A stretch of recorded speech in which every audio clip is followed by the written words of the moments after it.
Assalamualaikum warahmatullahi wabarakatuh. Hello everyone, my name is Yola Nisadala with NPM 234-11115 from class MNG 23B. Jadi di sini aku akan menjelaskan bentuk-bentuk kerjasama dalam kegiatan bisnis. Kerjasama bisnis dapat menjadi kunci sukses bagi perusahaan. Melalui kolaborasi, bisnis dapat mencapai tujuan bersama, mengurangi resiko, dan meningkatkan efisiensi. Selanjutnya, pentingnya kerjasama dalam bisnis. Yang pertama, akses sumber daya. Kerjasama dapat membuka akses ke sumber daya baru, baik finansial, teknologi, atau sumber daya manusia. Yang selanjutnya ada pengurangan resiko. Membagi resiko dengan mitra bisnis dapat mengurangi beban keuangan dan meningkatkan peluang keberhasilan. Selanjutnya ada peningkatan efisiensi. Kerjasama dapat meningkatkan efisiensi melalui pembagian tugas, pengalaman, dan sumber daya. Setelah itu ada ekspansi pasar. Kolaborasi memungkinkan bisnis menjangkau pasar baru dan meningkatkan jangkauan pelanggan. Next, bentuk kerjasama melalui joint venture. Yang pertama itu ada pembentukan perusahaan baru. Joint venture adalah kerjasama di mana dua atau lebih pihak membentuk perusahaan baru yang dibagi keuntungannya.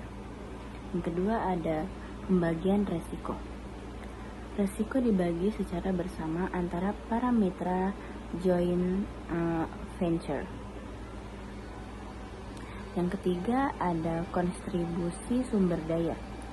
Setiap mitra menyerahkan sumber daya dan yang dimilikinya untuk menjalankan usaha bersama. Next, kemitraan strategis antara perusahaan. Yang pertama ada tujuan bersama.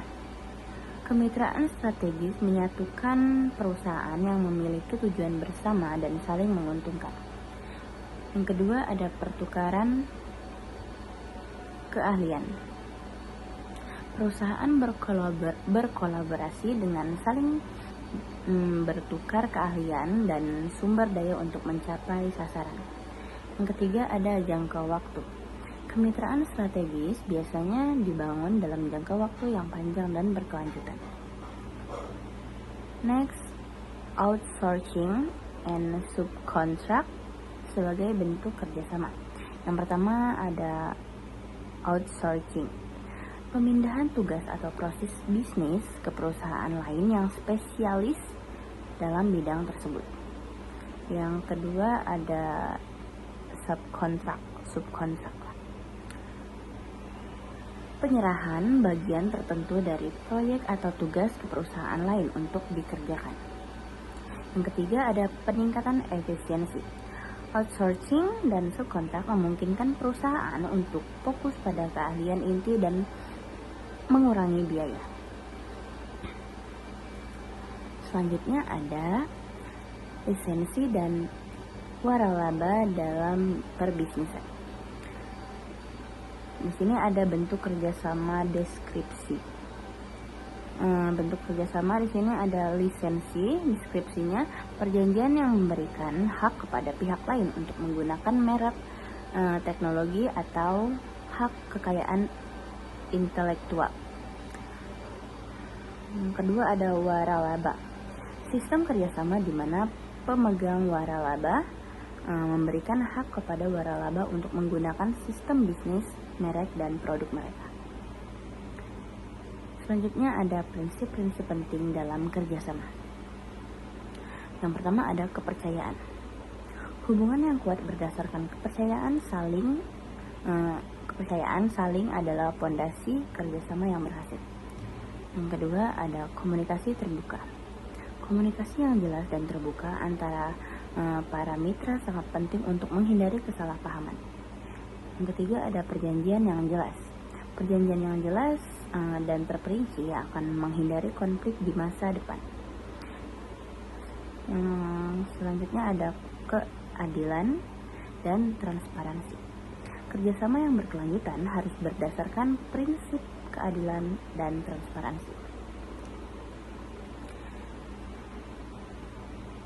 Yang terakhir ada kesimpulan dan peluang ke masa depan. Yang pertama itu ada kolaborasi sebagai kunci. Kerjasama bisnis akan terus menjadi faktor penting dalam dunia usaha yang semakin kompetitif. Yang kedua ada inovasi dan teknologi. Teknologi baru memungkinkan bentuk-bentuk kerjasama yang lebih kompleks dan efisien. Yang terakhir ada peningkatan globalisasi. Globalisasi akan meningkatkan peluang kerjasama antara perusahaan dari berbagai negara. Sekian penjelasan dari saya akhiri. Wassalamualaikum warahmatullahi wabarakatuh.